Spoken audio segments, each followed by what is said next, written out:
सी ठंडक थी, लेकिन गांव में एक अजीब सी चुप्पी का माहौल था। सभी लोग अपने अपने कामों में लगे थे, लेकिन उनके चेहरे पर छाई गंभीरता ने स्थिति को और भी डरावना बना दिया। तुम्हें नहीं लगता कुछ सही नहीं है?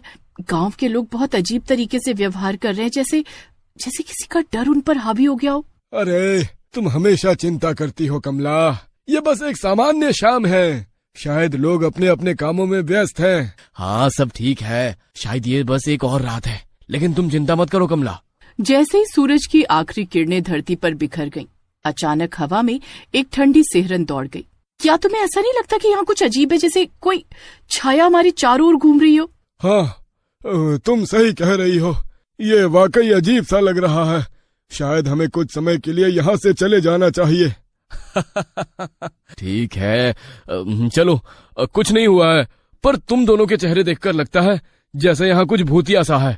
लेकिन किसी ने महसूस नहीं किया कि एक काली छाया उनके पीछे थी जो उनकी बातें सुन रही थी। गांव के चौपाल पर बुजुर्ग लोग एकत्रित हुए थे। सबकी आंखों में चिंता और डर झलक रहा था। लोग अपने आसपास की गतिविधियों को भूलकर पिशाच की कहानियां सुन रहे थे और उनके स्वर में डर की गहराई थी। ये रात खास है, हर साल इसी दिन पिशाच गांव में लौटता है। उसकी प्यास केवल खून से ही बुझती है और कोई भी उसकी क्रूरता से अछूता नहीं रह सकता। लेकिन ये सब सिर्फ कहानियां है ना, क्या हमें सच में डरने की जरूरत है? कहानियां या सच, हमें सतर्क रहना होगा। कुछ लोग पहले ही उसके शिकार बन चुके हैं। उनकी चीखें आज भी इस गांव की दीवारों में गूंजती हैं। हम एकजुट रहेंगे। अगर कुछ हो रहा है तो हम एक दूसरे का साथ देंगे।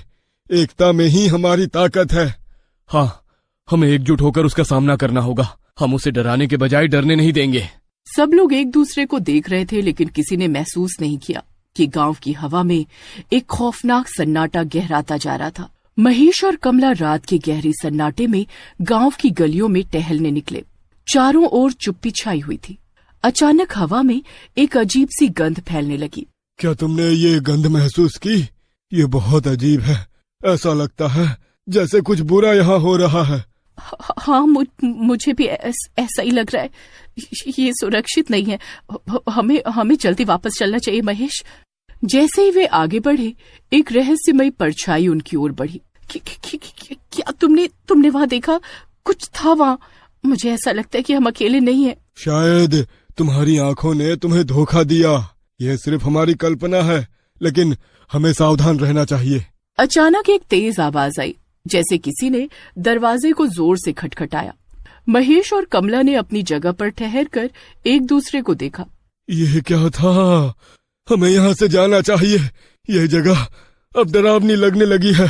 उन्होंने तेजी से कदम बढ़ाए, लेकिन उनकी पीठ पर किसी की नजर थी जो उन्हें दूर से देख रहा था। महेश और कमला जंगल के पास पहुंच गए, जहां घने पेड़ और अंधेरा था। अचानक एक जोर की खड़खड़ाहट हुई, जैसे कोई बड़ा जानवर पास ही हो। दोनों ने एक दूसरे की ओर देखा। चलो, हम यहाँ से जल्दी चलते हैं। डर को अपने ऊपर हावी नहीं होने देंगे।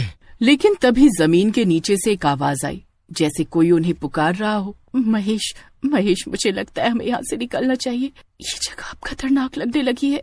तभी एक खतरनाक आवाज आई, मैं तुम्हें पाऊंगा। ये आवाज उनके पीछे से आई और उनके होश उड़ गए। जैसे ही वे भागने लगे, अचानक एक ठंडी हवा का झोंका आया और महेश ने देखा कि एक काली छाया उनके पास से गुजरी, जैसे अंधेरे में कोई शैतान उन्हें घेरने आया हो। ये क्या था? मैंने कुछ देखा। जल्दी उस पेड़ के पीछे छिपो।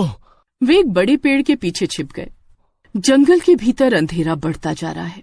महेश और कमला पेड़ के पीछे छिपे हुए अंधेरे में छाया का इंतजार कर रहे थे। तभी उन्होंने महसूस